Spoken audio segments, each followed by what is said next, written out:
Hey, what's going on, guys? What's going on? I hope you guys are having a wonderful day. My name is Dr. Boyce Watkins. I want to say welcome to drboycetv.com, the home for intelligent Black people.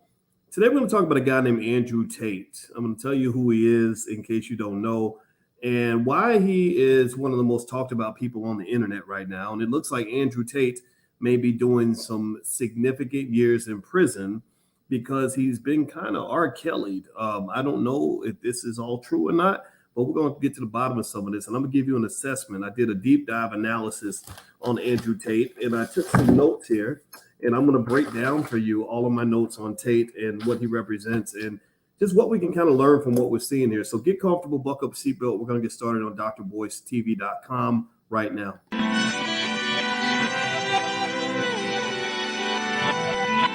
Here we are, clan the isms, cataclysm, great. Our people out here struggling, trying to make it in this state. Everybody out here doing it, but we the ones too late. Now family, we the ones who gotta delegate. Get that money in the power, never be fake. Stick to cosign for 3. What did he say? Create jobs, support our own. Educate the same and buy back your home. Got 3 degrees, triple 10. 3 PhDs, now we on the CNN. DBTV, let's talk about negligence. Ignorance is bliss, but we can turn it to intelligence. Believe none of what you hear, half of what you see.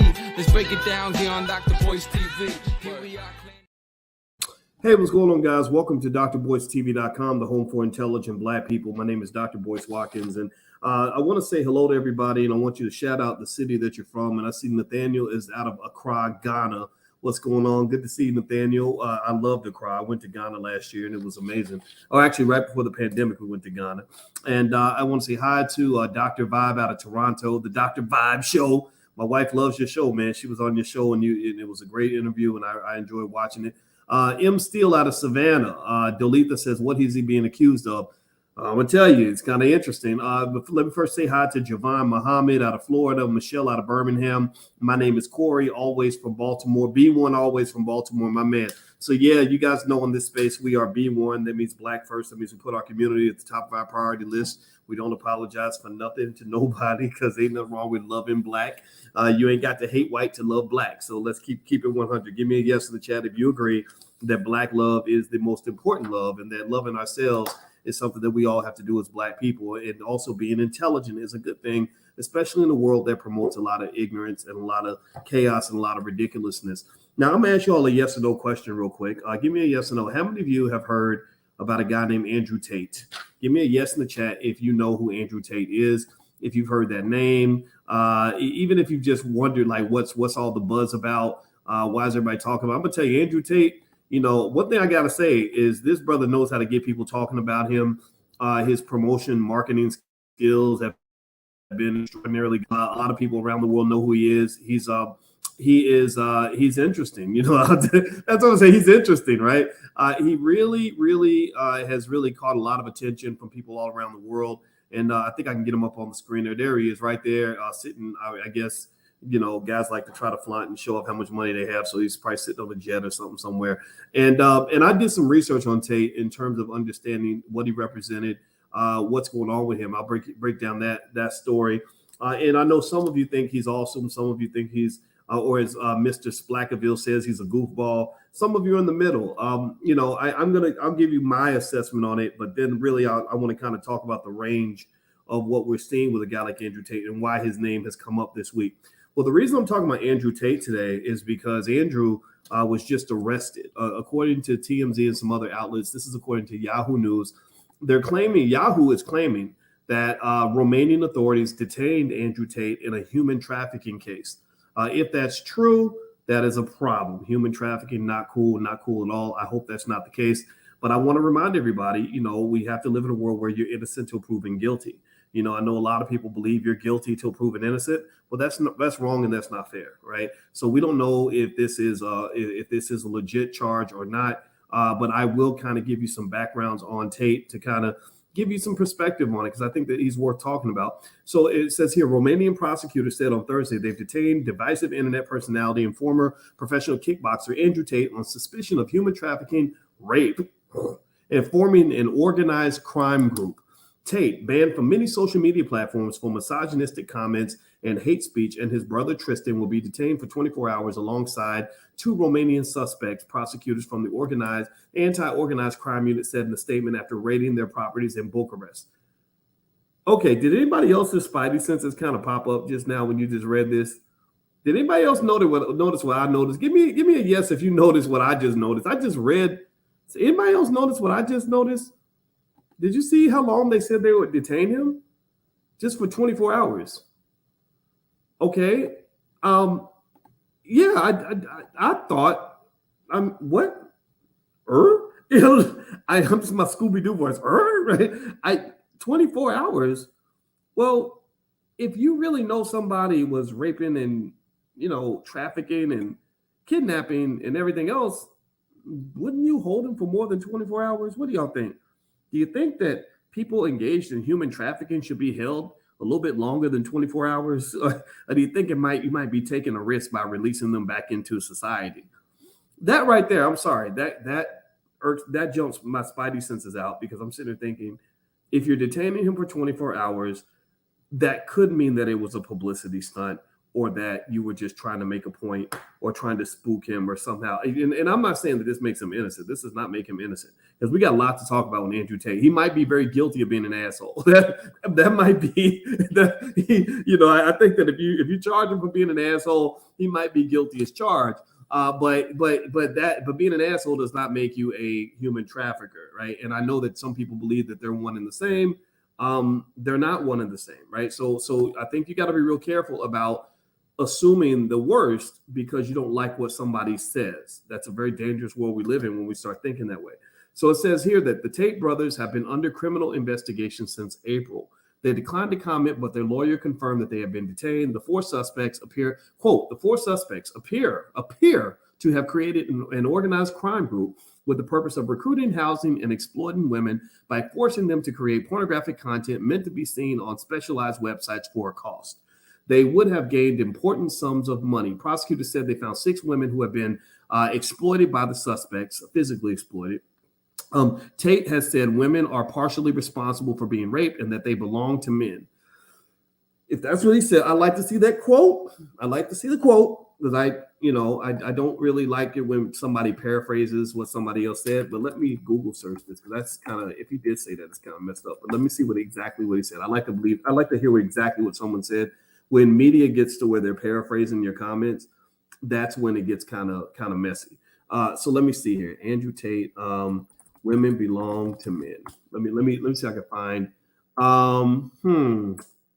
Okay, I think he did say something about women being men's property, but I don't see anything about him saying that women deserve to be assaulted. And I think that that's a slippery slope, right? Because if somebody says you shouldn't go up to a man's hotel room at 2:00 in the morning and expect that to end well, that's not saying that you deserved what happened to you. It just says be careful, right? It just says, be smart about who you spend time. Like if I go into a dark alley and I get robbed, and I have a pocket full of money in a dark alley and somebody robs me, it doesn't mean I deserve to be robbed, but someone might tell me, hey, don't go in that dark alley with a pocket full of money by yourself, or something bad might happen. So I think that those comments, there's a space for those sorts of comments, for those empowering comments to kind of say, be cautious. But at the same time, when people start to spill that into saying, oh, you're victim blaming, no, that's not true. You don't have to always be a victim. I don't believe in necessarily predetermined victimhood. I'm sorry. I just don't buy that. I think as a Black man, and my whole life I was told I was a victim. To hell with that. I'm not trying to be nobody's victim. I'm going to fight the hell. I'm going to fight like crazy. I'm going to think strategically. I'm going to be cautious and be careful. And if I happen to be a victim, then that happens. But at the same time, that's very different from me just saying, well, I'm a victim. I might as well not prepare. I might as well leave my doors unlocked because I'm going to be a victim of robbery. No, you don't do that, right? So I don't know what Tate said. I don't see his exact quote. So I don't know what to think about the paraphrase, to be honest with you. It says Tate has said, okay, all right, let's see. Earlier this week, the British national was told to get a life by climate activist Greta Thunberg on Twitter after he told her he owned 33 cars with enormous emissions. So apparently all the internet personalities are, throwing snarky comments back and forth at each other. Greta Thunberg, I guess, is a young climate activist who, for whatever reason, enjoys getting into Twitter fights. And so I guess because they both have millions of followers, It becomes entertainment to see people with lots of followers throwing, lobbing insults back and forth at each other. And that's kind of what that is. I don't care about that. That's not a big deal to me. I've seen that happen. It's fun, but it's not serious, right? So here's what I see with Andrew Tate. I read Andrew Tate's bio. I read his bio in extreme detail because I wanted to try to understand the man. I know enough about manhood and masculinity to just take it in and just try to understand where it's coming from, because I've known different types of men. One thing about masculinity that we forget is that there's no one way to be a man. And I think it's important for young men to understand that. I think that sometimes if you see a rapper who makes you think manhood means you got to have 85,000 tattoos and carry a gun on your hip, that's one type of masculinity, but that might not be the type for you.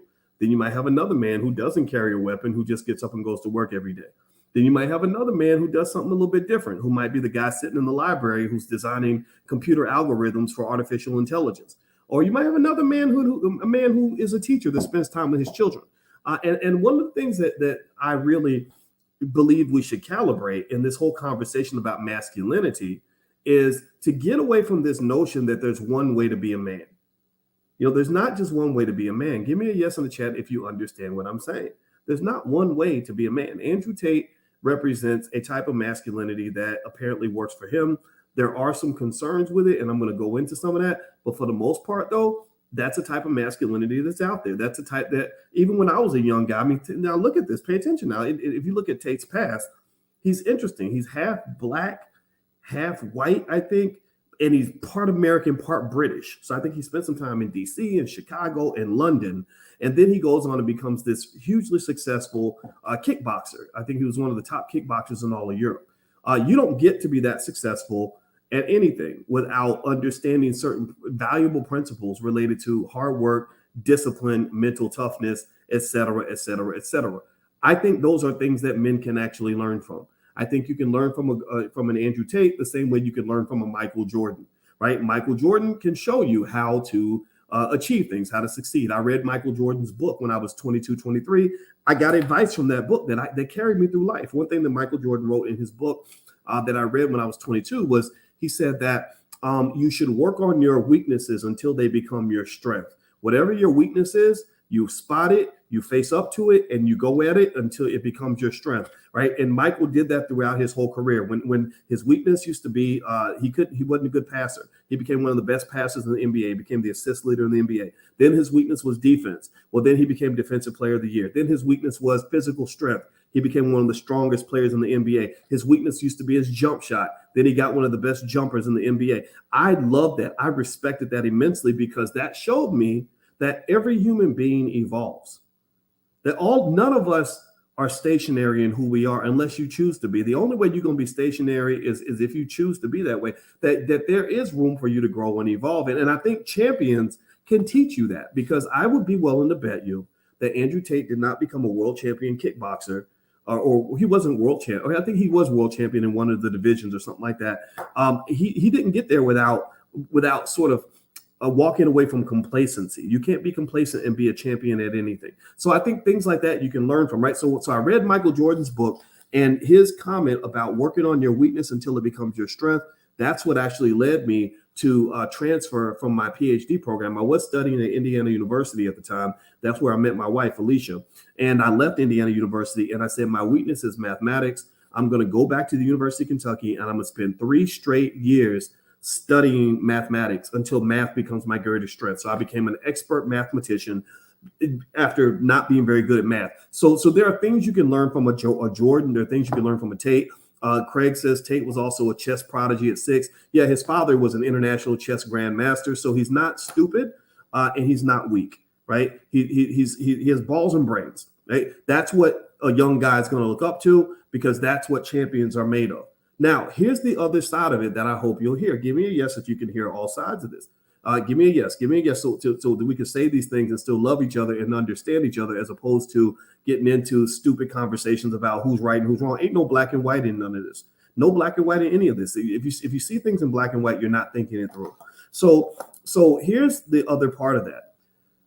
while I can read a book about a Michael Jordan, and I know people who know Michael, so I'm gonna be very careful. I don't know Michael, but I have to be careful because I know people that are very close friends with him. There are things about Michael that I admire, things from Michael that I learned, things I learned about mental toughness. I saw every championship, all of that, and I learned from watching this guy point out what he wanted and go get it. But the other side is that you would be lying to yourself if you don't confess that there are parts of Michael Jordan's life that were a complete mess. There were areas of Michael Jordan's life where he wasn't looked at as a very nice person. A lot of his relationships seemed to suffer because of his, kill everything, winner take all attitude. There were there was his divorce from his wife. There was sort of issues, it seems, with his kids. Michael, if you saw him on that documentary, he did not look well. He looked a little sick. He had some liquor and his eyes were kind of getting yellow, and you saw what happened. The stress he went through with his dad being killed the way he was, and then I've heard I just had people tell me, yeah, I met Michael Jordan, I did not like him, he was an asshole, and so the point to say this is that when you look at this and you admire the masculinity that makes you into a champion, is there some way to balance that, to say that being a champion does not necessarily mean you have to be a full-time asshole all the time? And the best example I can give on that is probably a LeBron James. LeBron James came along. I promise I'm gonna get this back to Andrew Tate, because I think this is a great opportunity to really talk about it in a broader sense, as opposed to the juicy stuff. And Andrew Tate gets arrested. Yeah. We'll talk about all that. We already mentioned that, but we'll get back into it. But really, it's more about what does an Andrew Tate kind of represent? Why might somebody listen to him? So you remember LeBron came along after Kobe and Michael. Kobe copied off of Michael Jordan. Kobe became a guy that was similar in disposition to Michael, just kind of ruthless, kind of bullied his teammates, was kind of a jerk. LeBron didn't follow that blueprint. LeBron was a tough guy. LeBron was also a champion, but LeBron also was a guy who involved his teammates. LeBron was a lot more cooperative. And this is that word, cooperative versus competitive. Cooperative versus competitive. Type the word cooperative in the chat. A lot of men, this is where I think men get misled in the manosphere, when you're looking up to kickboxers and guys that flash their Lamborghinis and show you all these so-called signs of success. Where you lose a little bit is they train you on this idea that as a man, you must always be competitive and that you can never be cooperative. That you got to wake up banging over breakfast, that you got to go take what's yours and stomp women down and stomp down other men and just dominate. You ain't got to do all that. That's not how you really lead. That's not how you build power. That really actually isolates you, and that puts you on an island. That makes you, some hyper masculine alpha male who dies at the age of 38 because he realizes that no one loves him, and that he's drinking himself to death, and that he's smoking cigars until his lungs are turning black, and that he's depressed, and he finally realizes that cars and houses and women are not going to fill up the void that exists on the inside, because nobody ever taught him about the other parts of being human. The thing about being a man, I think that a lot of these guys end up missing, is that the flashy stuff you see on Instagram is just a tiny fraction of who a person actually is and what's really going on in their life.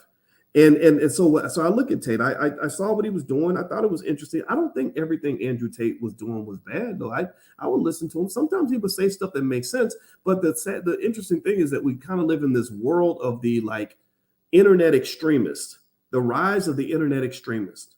The internet extremist is a person that's going to get the most likes, follows, and everything else because they say crazy shit on a regular basis. Kevin Samuels was a smart, logical guy who said a lot of things that people needed to listen to. But every now and then he'd say, "Fuck you, you're gonna die alone" to Black women, and that just made him. That was something that I don't even think he believed. I don't even think even he was that kind of a jerk. But he knew Remember, Kevin Samuels made videos for years, and no one paid attention to him. He was on the internet for 5 years, and y'all were not watching him. Y'all did not start watching Kevin Samuels until he told some Black woman that she was going to die alone.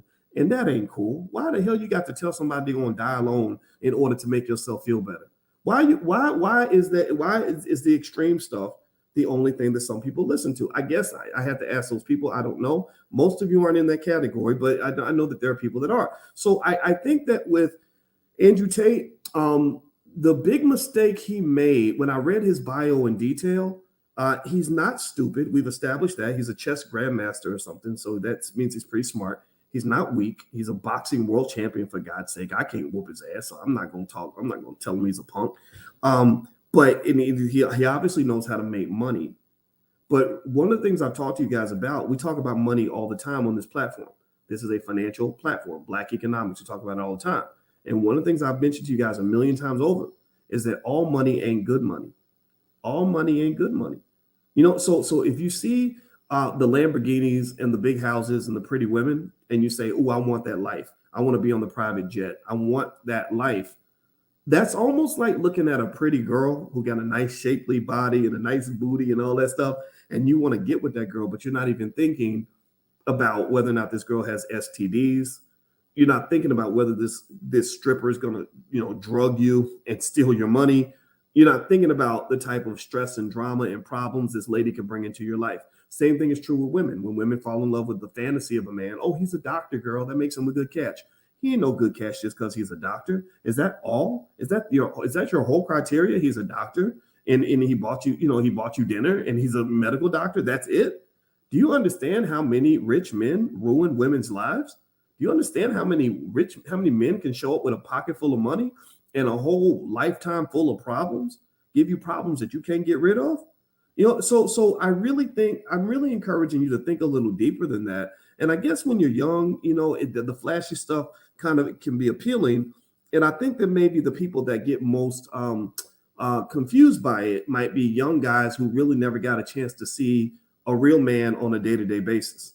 They didn't see, maybe their father wasn't there, so they didn't get a chance to see what it looks like when a man is showing you the entirety of who he is. Like I saw my father. My father was a tough guy. My father was every bit as tough as Andrew Tate. My father was in karate and had the black belts and all that. He went to Vietnam, so he's not a guy that's just going to beat you up. He probably shoot you because he's actually killed people. He's shot people and killed them before in Vietnam, and he's killed people as a police officer. So he was as tough of a man's man as you could ever find. But I also saw the gentler sides of my father. I saw my father submitting to my mother. I saw my father taking care of a family. I saw my father submit to the collective. I saw my father behave in a cooperative fashion that allowed for the growth of a family around him, right? I saw all those dimensions of manhood, not just the tough guy. I didn't just see the flashy stuff, and also my father in his wisdom, which, it wasn't perfect, but he was wise in this way. He taught me how to look past all the flashy stuff. He taught me how to look at a guy that looked like he's on top of the world and look at the pitfalls of that. He taught me kind of a gangster mindset in the sense of being able to identify your blind spots. And what I'm thinking here's the thing I'm going to say about Andrew Tate. I'm not really sure, but I studied some of his background and some of the business that he's in. And one of the things I wonder if he forgot is that when you're really when you're making money on the level that he's making money and you're doing things on the level that he's doing it, you probably don't want to be the most visible face on the internet. Right? It might feed your ego to be super famous. It might make you feel good to have everybody see that you got a private jet and a Lamborghini and $1 billion in the bank. But that's going to create a lot of enemies, a lot of powerful enemies. And in China, they have a saying, and in China, they don't think like that. They don't think flashy in China. In China, I taught in China, and in China, they teach them when they're young, you don't want to be flashy. You don't want to stand out. You don't want to be showing off what you got. You blend in. That's what they teach them in China. That's why you don't see a lot of Chinese people out here flossing and stunting and showing off and pulling out their chains and all this other stuff. You don't see that in China. And the reason is because they have a saying in China. Like one of my students told me, he said, we have a saying in China that the fattest pig always gets slaughtered. Did y'all hear what I just said? That the fattest pig always gets slaughtered. That means when you're the one out here shining, when you're the one out here out front and you're the big man, then guess what? You become a big fat target for all your enemies. So I would wonder if this arrest in Romania is connected to the fact that Andrew Tate wanted to just be out there. And I get it. I understand it to some extent. His notoriety on the internet has helped him make a lot of money. And when I tell you guys how he makes his money, you're gonna find it really interesting. He makes his money in some real interesting ways. I'm just gonna say it. I'm not gonna say it's shady. I'm just gonna say the word that comes to mind when I see how Andrew Tate makes his money is the word pimping. And the word pimping comes to mind. And I'm gonna explain it in a minute. But actually, before I move on, if you could do me a favor, please hit the thumbs up button. Make sure you subscribe. If you haven't done that yet, please subscribe. Also, I want to say thank you to the sponsor of this podcast, pathwaysunited.org. Pathways United, they actually help. If you're looking for grant money, that's a good place to go. They can help you get government grants, particularly in sectors that are managed by the Department of Energy. So Pathways United actually can help you with all different kinds of grants in all different kinds of areas. And it's a company. Let me see if I can put this on the screen so you guys can see it and take a look at it. But they can help you get grants in areas related to agricultural decarbonization, industrial decarbonization, electricity, high energy physics, environmental management, nuclear energy, renewable energy, water waste management, etc. And their website is pathwaysunited.org. So if you need help in applying for funding from the Department of Energy or the NSF, just contact Pathways United and they can hook you up. The URL's right there on the screen. All right, so do me a favor, thumbs up. Make sure you subscribe. Also hit the notification bell so you can be notified when we go live. And so let me tell you, I did some research on Andrew Tate and how he makes his money. It's really interesting. So first off, let me reiterate. I think Andrew Tate deserves to be heard. I don't like the censorship. I don't like the censorship. I don't think his Twitter and all that stuff should have been taken down. I think that if you don't like Andrew Tate, you should probably just not listen to him. How about that? Just don't listen to him. And don't get mad because other people do listen to him. There's a lot of stuff out here that people listen to that I don't like either.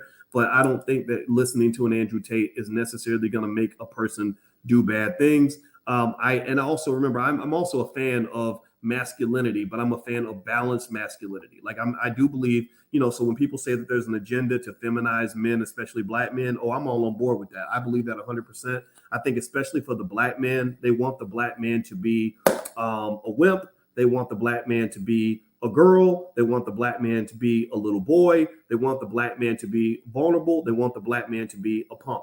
So when a black man emerges who's not a wimp, he's not a little girl, he's not a punk, he's not scared of you, then you're going to get some natural resistance. And this is very natural.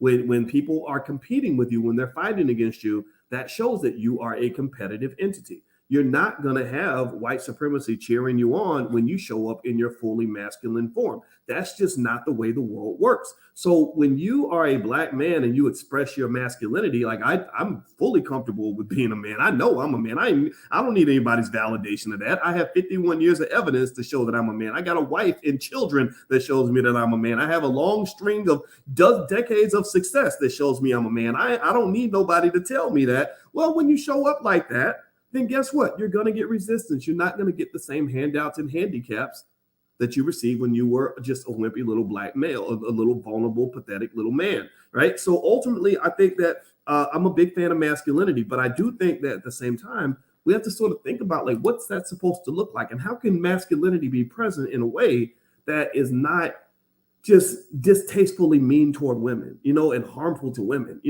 Can't we support women and still be men? Give me a yes in the chat if you think that we can support women to be what they want to be and still be as masculine as we want to be. Give me a yes in the chat if you believe that me being a man does not mean I have to somehow take something away from you. I don't have to oppress you in order to prove my masculinity. That's not good, right? That just doesn't work. That doesn't work for the family. It doesn't work for the community. I'm not a fan of any of that. So if you want to know my position on that, that's where I stand. So I don't think Andrew Tate should be banned at all. Now here's the thing. I looked at some of his background. And so one of the things that I noticed is that one of his first businesses was something where, and he talked about this. He had a business, and the reason that the word pimping comes to mind, I'm explaining why the word pimping comes to mind. If you think about pimping, what is pimping? Pimping is where you manipulate other people for your own financial benefit, right? Now, they might benefit too, right? Like, if you have a pimp and he's got workers, then those workers might get a cut of the money and the pimp gets the rest, right? But pimping has a negative connotation because there's kind of an exploitative element. There's a psychological manipulation that might come with pimping. I felt pimping all through his background. So the first part was he had this business apparently, and he talks about it. He actually talks about it where he would get women to basically take advantage of rich, lonely old men. Did anybody know that? Give me a yes in chat or no if you heard about this. He had a business where he was making millions of dollars by getting women to not, I don't know if it was catfishing men, but he said that he was basically writing the messages to them and using the women's images. So these lonely men with lots of money who basically, for whatever reason, I guess he was going after the men that were going to make themselves into suckers. They would send money to these women who would then basically like sell these sob stories and say, you know, my car broke down, I broke my leg, my dog died, or I need money for a plane ticket, but I'm really never coming to see you, you know, stuff like that. And he made money off of that, right? Now, give me a yes if you feel that that kind of business is unethical. Like, give me a yes if you can agree that that's not cool. It's not cool to take advantage of people. I get it. You know, yeah, they shouldn't be suckers and they shouldn't make themselves vulnerable like that. But can we at least agree that that's not the way to make your money? When I tell you all money ain't good money, I don't think that's good money. You know, I mean, but then again, maybe some people don't care, but I think that when you're exploiting people and taking advantage of their vulnerabilities or lying to them in that way, not only is it unethical, but it could also be defined as illegal. And even he sort of admitted that it was kind of a scammy way to make money. Now, let me tell you how he also started making money. He created something called Hustlers University. And in Hustlers University, there's a lot of stuff there where people can learn some things, right? Again, I'm telling you, Andrew Tate is not a guy you can't learn from. I told you he's a chess grand champion or something, or he was a chess prodigy, and he's a world champion boxer, right? So I think that there's a lot you can learn from him. But at the same time, there's an element of that university that is built like an MLM that crosses into a zone of being a pyramid scheme. Now, why did they define it as a pyramid scheme? Well, the reason they defined Hustlers University as a pyramid scheme is because basically all the members are encouraged to recruit new members to pay money to be part of Hustlers University, and all that money flies to the top of the pyramid. And the definition of a pyramid scheme, the legal definition of a pyramid scheme, is when you have a business that makes the bulk of its money by recruiting new members, right? That is technically illegal. So not all MLMs are pyramid schemes. Some MLMs are able to dance that fine line. Some MLMs spin into the space of a pyramid scheme.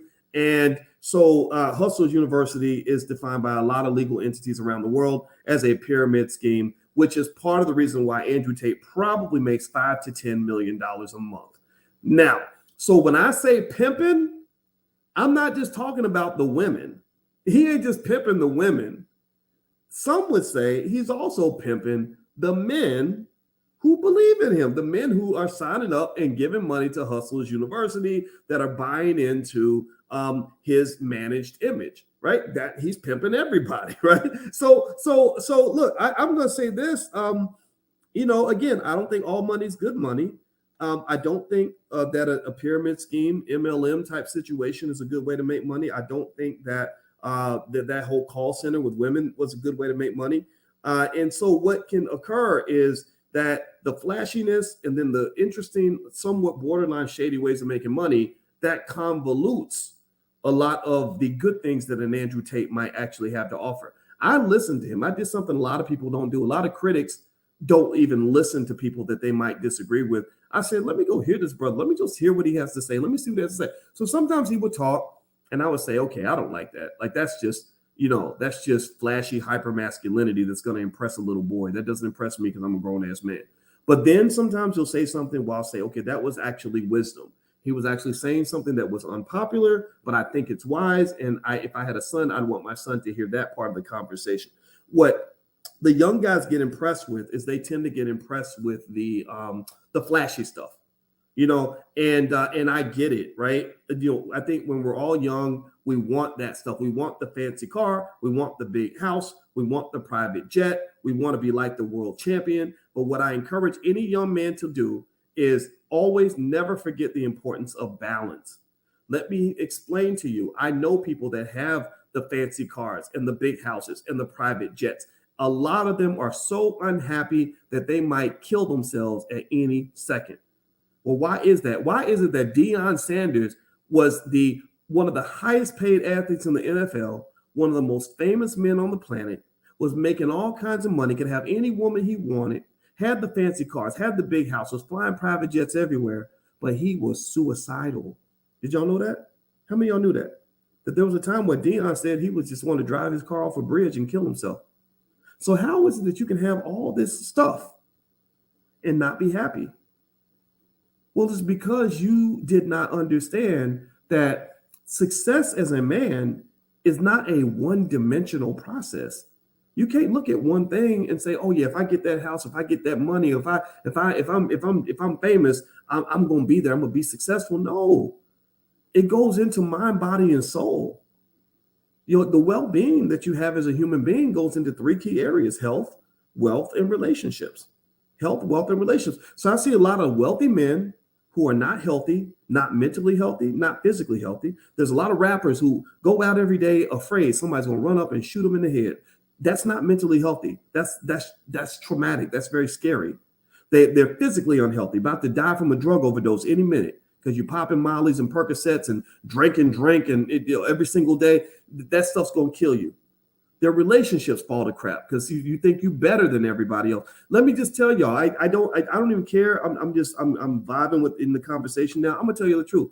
When I talked to Kanye West for hours and hours and hours, he made me think about that. I said, here, this man has hundreds of millions of dollars in the bank. He's still rich. Kanye is not broke, but Kanye has problems I would never want to have. I sat there and just looked at his situation and said, Lord Jesus, if you did not get cursed by the devil, I don't know what did. What does? You, in my mind, I'm like, bro, you'd have been better off just being a regular guy. Now you got kids by a Kardashian. You got the feds watching every move you make. Can't even talk to you on the phone without wondering if the feds are going to start tracking me now and recording phone calls. You got people that want to kill you. You got the Jewish establishment that wants to take you out. You got people that are looking to arrest you anywhere you go. And you got all the other pressures that come with being a celebrity. That is not a good life. That's not a good life. So when you see him and he's looking kind of upset and disheveled and kind of just wandering and stuff, like he's holding it together, I think that's partly why, to be honest with you, because because sometimes you think you're blessed when really you got dropped in the pits of hell. So when I look at Andrew Tate and I see, here's a picture that really stuck out to me. Let me see if I can pull this picture up. This picture to me just kind of exemplifies everything I was talking about. And this is there's a movie that I think everybody should watch. It was called Dorian Gray. I've talked about it before. Dorian Gray is a really awesome story about a man who had everything he wanted, but he was cursed by the devil. And when I see images like this one with Andrew Tate, and you see here Andrew Tate is being hauled away by Romanian police. I don't know what the human trafficking sentences are like in Romania, but I know that here in the U.S., human trafficking has you looking like R. Kelly. When I see a picture like this, or I saw R. Kelly in handcuffs, not to say that these two are the same, but the charges are similar, I think about Dorian Gray. Dorian Gray was a guy who had everything a man would want. He had all the money, he had all the fame, he had all the power, he had all the women, he had all the stuff. But the problem was that Dorian Gray also had to trade his soul. He lost his soul. And because he got everything he wanted, he became very almost spoiled, like spoiled rotten. Like he was just having sex with so many women. The women got boring. So he started sleeping with men and dogs and just whatever, right? Because he couldn't find enough to really fulfill that appetite. Right. And that happens in Hollywood, actually. If y'all don't remember, Quiet as Kept, if I'm not mistaken, I think in LL Cool J's book, he subtly kind of gave away some of his experience when he said something like, after sleeping with so many women, he didn't care what he was sleeping with. He didn't care what he was putting his what into. Like, it didn't matter. And you know what that's like a subtle way of saying, to me, that's a subtle way of saying that, I might have slept with your brother if I got the chance to do that. I don't know. I'm not saying that that's the case, but I'm saying that's what my impression was at that time. And so ultimately, there's something to be said about understanding the importance of balance and mental health. And so I would encourage all men who want to be winners and to be successful, go get yours, go be successful, go fight, go stand up for what you believe in, do all of that. And don't apologize for being a man. I think that we have an anti-masculinity agenda out here. I think we really do. But at the same time, listen to the women around you. Listen to your mama, listen to your girl, listen to your daughter. Learn how to be a balanced man. Like if you look at The Rock, right? The Rock is like this big muscle-bound guy who has all the money and he's got, muscles in his head. He's probably taking steroids and stuff to stay that big, right? Joe Rogan called that out. I think he probably is taking some supplements. I mean, he's 50 years old. I mean, come on now. But, you see The Rock also going on Instagram and he's playing with his daughters. He's doing these little soft, touchy-feely things to show balance as a human being. And I think that is a good part of being a man. That will make you happier than simply always being a guy who's banging over breakfast and constantly insulting people and constantly picking fights and constantly in the war zone. That's not good for your mental and your physical health. It's not good for your spiritual health either. So that's just my 2 cents. As far as Andrew Tate goes, I don't know how this is going to play out for him. I think that there is a possibility that this whole arrest was about sort of, a publicity thing. I think it was a PR thing. I think he has a lot of enemies. But at the same time, if there is evidence against him, I wouldn't be surprised by that either, because I told you, like when I looked at the background, the types of businesses he's run before, they come off very pimpinish kinds of businesses, right? And so if you're making your money, just know that there are many ways you can ethically make money without having to worry about this kind of nonsense or having to exploit people and all this other stuff or having to be overly flashy. And when you do get money, last point here, this is my point, especially to the men, but to women too. When you get your money, don't be out bragging to people about how much money you got. Don't be out here trying to show off your damn Mercedes, talking about taking a picture with your new Benz, talking about putting hashtag blessed. Don't stop that. There's people out here struggling. There's people out here that aren't doing as well as you, and it's not going to make them happy for you. They're going to be mad at you. They're going to be upset. They're going to be jealous of you, some of them. So really just, be successful and be content with that. And just know that if you keep it to yourself, you're not going to have a bunch of people spotting you out, scoping you out, trying to take you down or trying to get what you got. Right? Just keep it to yourself and wish everyone well and be humble and find the wealth in who you are, where you don't need all the external stuff to validate yourself. Right? That's another part of manhood that I don't think gets talked about enough. When you see, like that little girl, when she said that, when she used that term small dick energy, what she's kind of saying is, I don't know if y'all saw that. She said that to Tate. And it's kind of like there's something about sort of trying to like always roar everywhere you go. And always show how nice your car is, or show how big your house is, or show how big your muscles are, or whatever. Some people will say that is a way of overcompensating for a deep-seated insecurity that you may have. And so I would encourage you to, one test you may want to give yourself one day to know if you're really successful is, am I successful enough and comfortable enough with my success that I can walk in a room and be the most successful person in the room and not have anybody know it?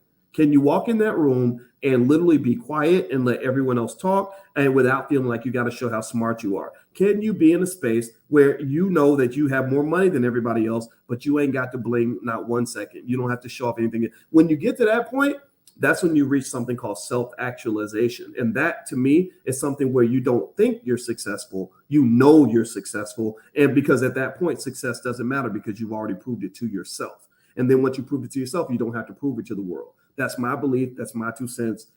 Thank you for letting me share that. And I thank you all for listening. Okay, guys. So do me a favor. If you could, please hit the thumbs up button, thumbs up, share, subscribe.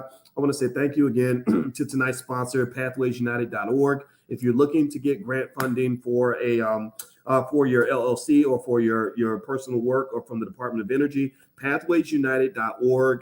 They can help you with those grants, especially things that are related to the sciences. So feel free to reach out to them. And last but not least, in case you guys don't know, we have financial flashcards for children. We have flashcards on money. We have flashcards on investing. We have flashcards on real estate. Flashcards on credit scores, credit bureaus and stuff like that. So if you want your kids to get ahead of the curve, feel free to go to financialflashcards.com and take a look at our flashcards for children. I think you're going to really like what you see. We're really trying to educate our own, and we want our kids to get ahead because we want to win too. All our kids can't be world champion kickboxers like Andrew Tate, but we want our kids to be world champion wealth builders. There's room for everybody. For every one athlete that's a millionaire, there's 10,000 millionaire business owners, right? So instead of all of us trying to get into the NBA or all of our kids trying to get into the NFL, how about all of our kids get into the Entrepreneurial Hall of Fame? How about that? Because there's room for everybody. So God bless you. Have a good day, everybody. Thank you all for listening. I love you. And hit the thumbs up button on your way out. Thumbs up, share, subscribe if you haven't done it yet. And I'll talk to you guys soon. Take care now. Peace.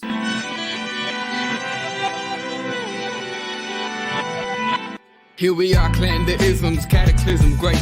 Our people out here struggling, trying to make it in this state. Everybody out here doing it, but we the ones too late. Now family, we the ones who gotta delegate.